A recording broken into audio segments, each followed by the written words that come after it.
Good learners, you are welcome back to our channel, Aliphatic Teaches. In today's class, we are going to be looking at the importance of titration, which will lead us to the calculation of titration. If you can recall in our last class, we've discussed on how to titrate, and you've seen how you can suck the base and how you can undergo the titration procedure.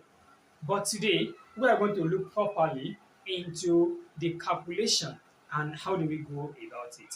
Just be a new member on this channel, kindly subscribe to my channel and click the notification bell for my subsequent content. And don't forget to personalize the bell.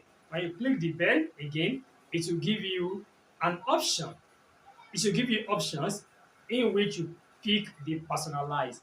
This means that you'll be seeing my subsequent classes. So let us dive in.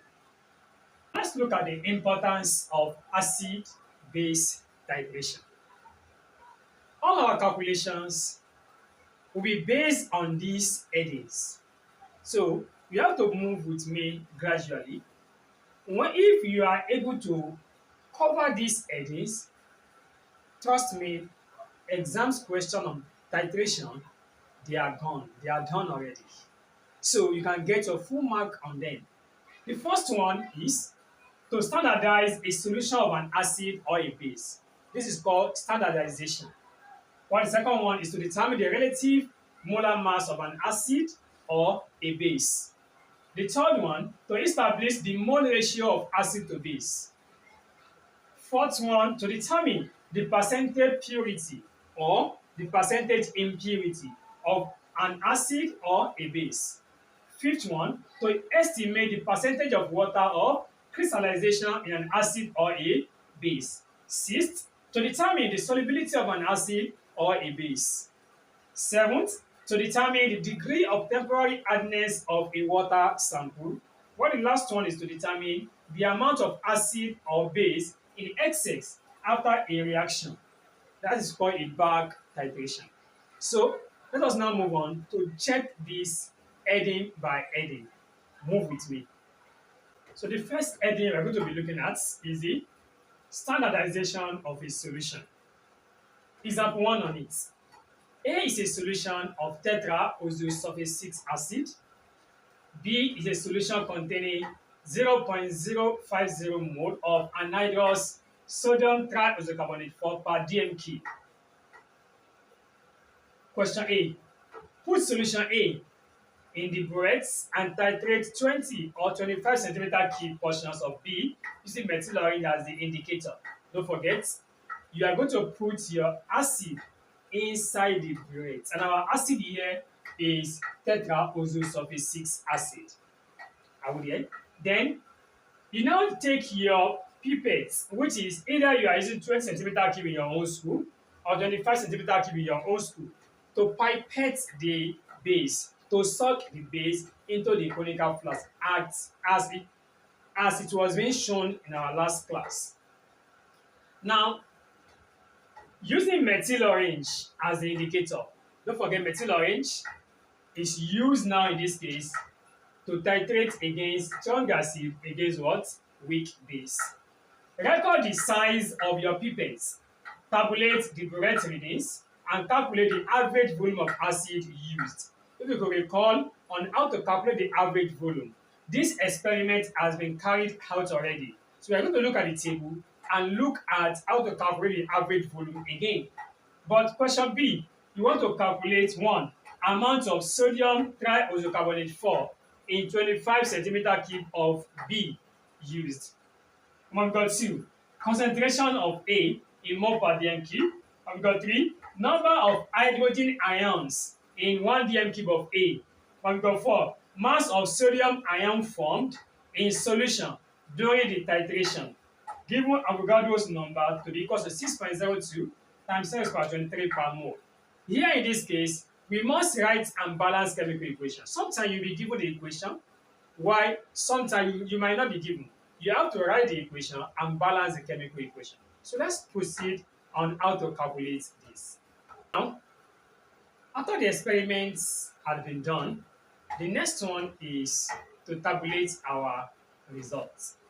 Now, to tabulate your results, you have to state the size of the pipette used. In that experiment, the size of our pipette was 25 centimeter cube, while our indicator used was methyl orange. Now, we have the correct readings at first titer, second titer, and third titer. Don't forget, you must put the units. They are in centimeter cube.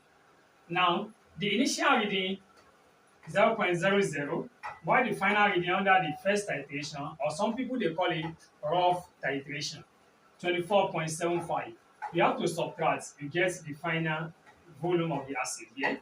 Then second titration, we have this, and third titration, we have this. So in this case, the next one to now find is to find the average volume of acid used. And don't forget, to find the average volume of acid used, go to the addition will include those one that have a difference that is not more than 0.20. 0.20. And your answer must be to 2 decimal places. When you check this, they are to 2 decimal places. Now, when we look at this is 24.75 and 24.45. When you check the difference between this, it is actually 3.5. So it is above 0.20 centimeter cube. Okay? Okay, let us check this and this. The difference between this one is 0.05, which is not even up to 0.1, 0.05. Definitely, this second titer and third titer, they are good to go to be used as our average volume. So we now have 24.40 plus 24.35 divided by 2, 1, 2. So here we have 48.75 divided by 2. So when you divide this by 2, so you are going to have 24 we have 375. Now, we are told that our answer must be to 2 decimal places. That is that of the average volume used. Now, and this one is to 3 decimal places. You have to change it to 2 decimal places. 1, 2. So at the back we have 5. So 5 will be converted to 1. So we have 24.38 centimeter cube. Now you have to take note of something. Please, in no circumstance should you round up this and change this one to 1, add to this 3, making 4. 24.40. That one is wrong. 24.40 is wrong. What you're going to do is you count 2 digits after decimal points. 1, 2. So at the back of it is what you now looked into, which is 5. So number from 5 upward, you round up to 1, add the 1 to the 7, making what? 8. So 24.38 centimeter cube. Don't forget, your unit is very important. So since we have the volume of acid used, this is called our VA. So we cannot calculate stepwise. But before we jump in properly, don't forget to share this lesson, like and leave a comment as we move on. The first step is to write and balance our chemical equations. Don't forget the equation is between dilute H2SO4 and sodium tricarbonate 4. So this is a reaction between H2SO4 and sodium tricarbonate 4 to form sodium tetraozosulfate 6, water and carbon 4 oxide. This equation is balanced already, and the mole ratio here will have 1 mole of acid to 1 mole of that base. Question 1 is to calculate the amount of sodium tetracarbonate 4 in 25 centimeter cube of solution B. We know our solution B here is sodium tricarbonate 4, and you are given the 25 cm cube of sodium carbonate in this solution B. You want to calculate the amount. If you can recall from some of our classes that we've done so far, number of mole, this is the amount. Amount will equal to concentration times volume. We are given the volume to be 25 centimeter cube, and we need the concentration of solution B, which is the sodium triazocarbonate 4. Let us move back to our question. From the question given to us, we are given the concentration of solution B to be 0.050 mole a mole of anhydrous sodium ferrous carbonate for per dm cube, meaning 0.050 mole per dm cube. Fine. You have been given a concentration, we want to calculate the amounts. So the amounts now will equals to 0.050 multiplied by the volume in 25 cm cube, 25. If you look at this one is in mole per dm cube, this one is in centimeter cube. You have to change this one to decimeter cube to tally with these units divided by 1000. So let us multiply, and what do we have? So we have 0.00125. So units is mole. So which is, take this one this way, 1.25 times 10 raised to power. This decimal point becomes minus, and we shifted 3 times or 3 zeros. So this is the amount of sodium carbonate that will be found in 25 cm cube of solution B. Now we have figure 2. We are to calculate the concentration of solution A in mole per dm cube. In mole per dm cube. Now, for that solution A in mole per dm cube, the first thing we have to note here is that you are given a concentration of solution A. You want to calculate the concentration of solution A in mole per dm cube. You are given a concentration of solution B, which is 0.050, and you know the volume of acid, which is 24.38, and you know the volume of base that we were given to be 25 centimeter cube. And you know the number of acid and number of mole of base, so you can use the formula that says CA VA over CB VB is equals to NA over MB. This was taught in our previous class.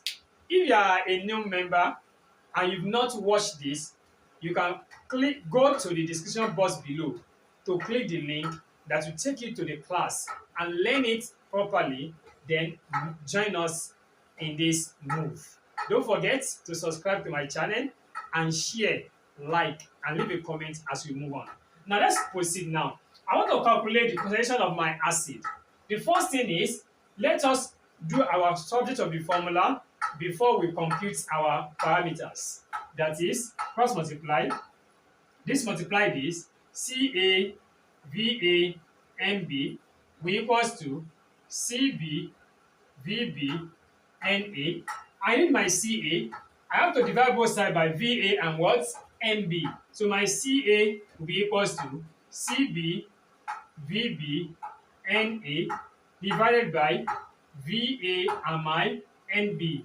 Now let us put our values. Condition of the base that we are given was 0.050 multiplied by volume of base 25 times number of acid used, mole ratio is 1, divided by volume of acid that we calculated, the average volume of acid 24.38. So number of base here, we have 1. So we have to multiply. We have 0.0513. Now this is concentration, which is in what? In mole per dm cube. So we are able to get our Roman figure 1 amounts of the sodium carbonate in 25 cm cube of the base used. We are able to get the concentration of our solution A in mole per dm cube. So let's move to the Roman figure 3. Roman figure 3, we are told to calculate the number of hydrogen ions in 1 dm cube of the acid of solution A, H2SO4. The first thing is, having our solution A, H2SO4, when you dissociate this, you are going to have these two moves forward, 2H plus, then with SO4, 2 minus. From this relation, I want to calculate the number of hydrogen ion. From this relation, 1 mole of H2SO4, you know the number here is 1 mole, we give 2 moles of hydrogen ions.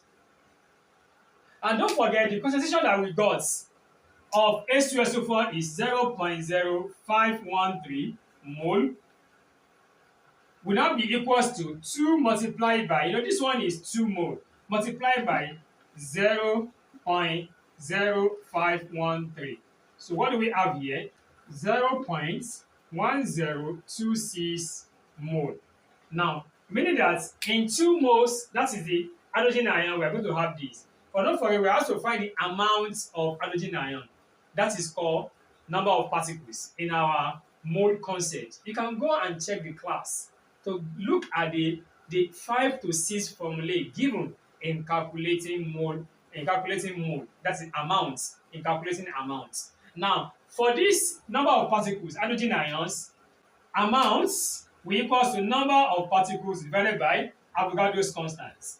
These are particles. Don't forget, particles can be an atom, can be an ions, can be a molecules, but in this case, there is an ion. So which means that amount equals to number of hydrogen ion over Avogadro's constant is 6.02 times 10 to the power 23. So I now need the number of hydrogen ion. Cross multiply.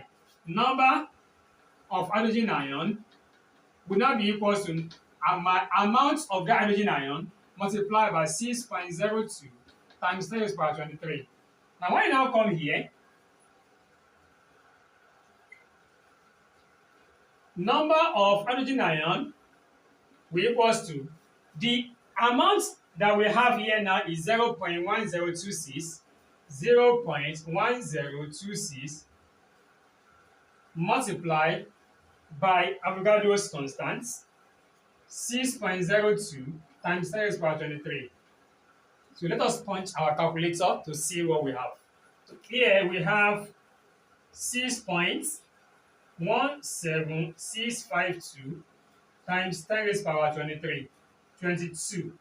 Now you put this one to 3 significant figures, 1, 2, 3. At the back here we have 6. Convert it, making 8 here. The 6 becomes 1. We now have 6.18 times 10 to the power 22. How do you do this in your calculator? What you're going to do is, you press this number 0.1026 multiplied by 6.02. Now, when you look at the bottom of the calculator, you will see ESP, exponential. Press the exponential and press 23. Press equals to. It will definitely give you your answer here. So, this is how to calculate the amount of the hydrogen ion in the solution A. So, figure 4 and the final one is to calculate the mass of sodium ion in the solution during the titration. Sodium ion. Now, our sodium ion will be gotten from this sodium triisocarbonate 4.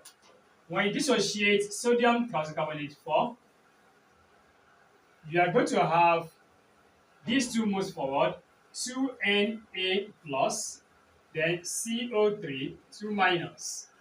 From here, you have 1 mole here, as we did for this 2S4. Here you have 2 moles.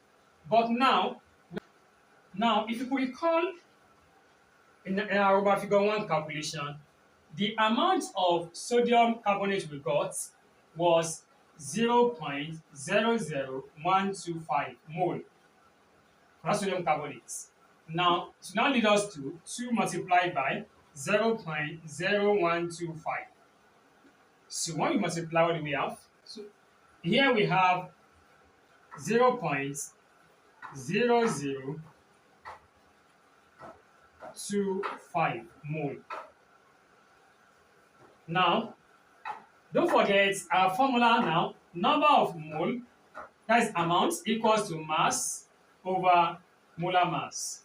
And you want to calculate the mass of sodium ion right here in the solution during titration. Cross multiply, mass will equal to the amount multiplied by molar mass.